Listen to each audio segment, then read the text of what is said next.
Your mother says so. I don't even know what that means. It just came out. I'm sorry. And mute. Okay. Travis, come on in. No, I was talking about the big, tall, ugly thing. You guys totally missed the joke. You're not awake yet. Listen, whenever somebody says Travis, here's what you do. Hit the tree line and go up. I mean, look at everybody real quick. Like, gauge the average level of heads and then go and then search the stratosphere. There he is! You know what I mean? So that's when I saw him and I had to say that. I am so sorry that the doors were not open earlier. I love you guys for your patience. I really do. I know there have been a lot of taxing the patience incidents this weekend, and I'm sorry for that. But I'm so glad you're here. It's Sunday morning. Allow me to be the first to say, God bless you this day. Thank you. That little white box up there is full of cocaine. No, that's a joke. I don't even know what cocaine looks like, all right? It's full of Gospel of John CDs, and so I know many of you missed them yesterday. So there are a significant number. Yeah, there are lots. So they are yours until they're gone. So,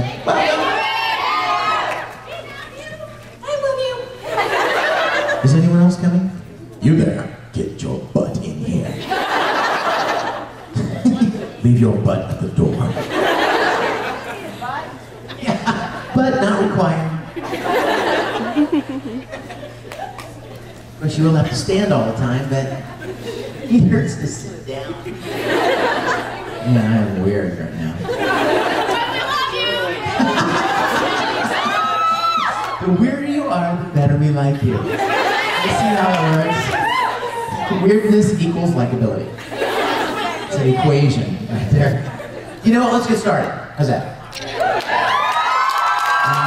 Let's just get started and make the most of this time. I know there are other people coming. Yeah. Should we wait for them? Would that be nice? That would be nice, wouldn't it?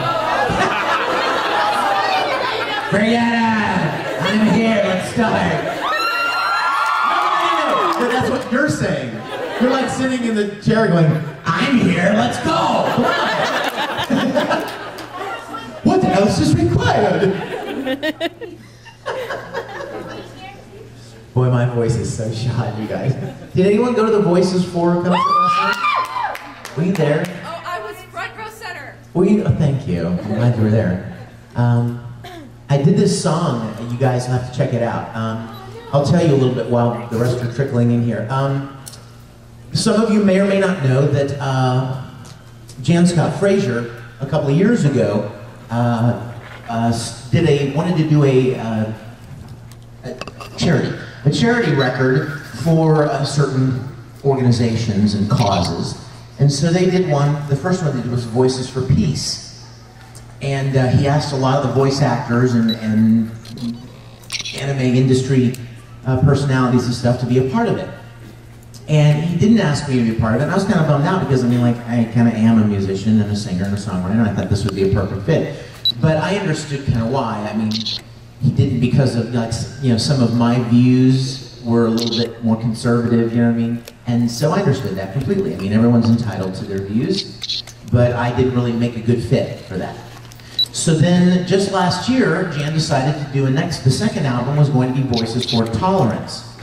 And Jan came to me and said, I would really like you to be a part of this production.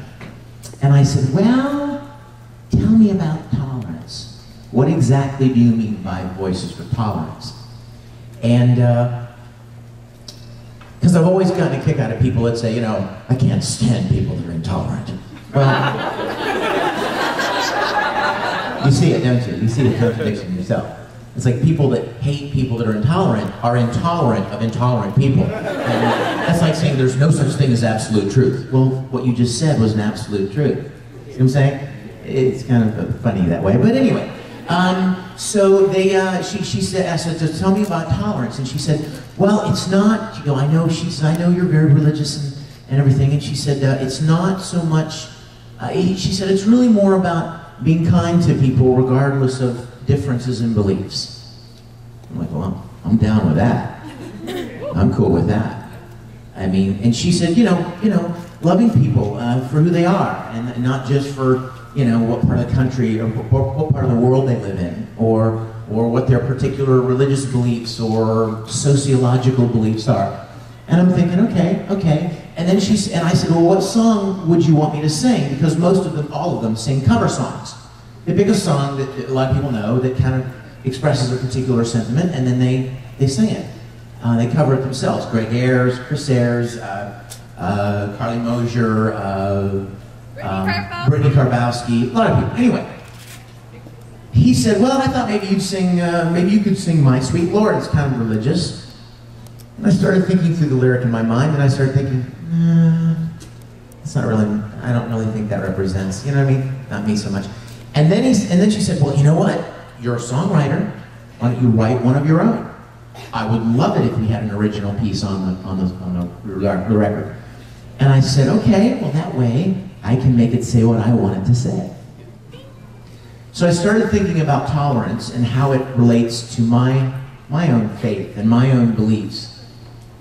And then I started thinking of all of these great verses in the Bible that say things like, by this shall all men know that you're my disciples, if you have love one for another.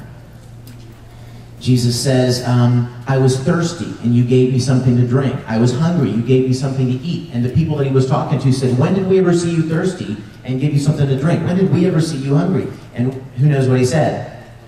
As much as you've done it to these people around you, you did it to me. So I started seeing concepts of that I believed very strongly in. The concept of showing people, for lack of a better term, God by showing them love, showing them kindness. And not condemnation, not anger or rage, but love. And so I wrote this song. There's another verse that says, be kind to strangers, because you might even be entertaining an angel, and you don't even know it. So I wrote this song called Could Be an Angel. And the idea is, you don't look like me, the lyric, you don't look like me, you don't sound like me, you don't think like me, but why should that matter?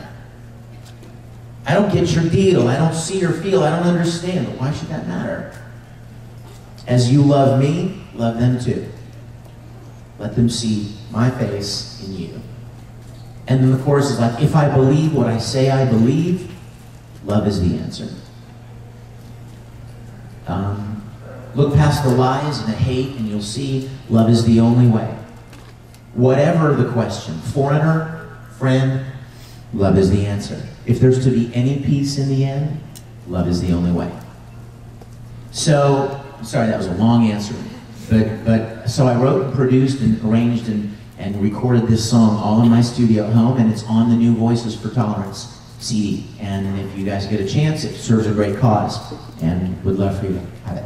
Okay, let's get started then, shall we? I guess technically we already did, didn't we? Like, when did that starting thing happen? Because we already started. Yes? Okay, this is kind of random, but could I get asked on a date by Phantom? Stand up. Have you been on a date before? With someone with purple hair? No, Unlikely. What's your name? my name is Marilyn. Marilyn, how'd you like to go out on a date with Phantom Dog?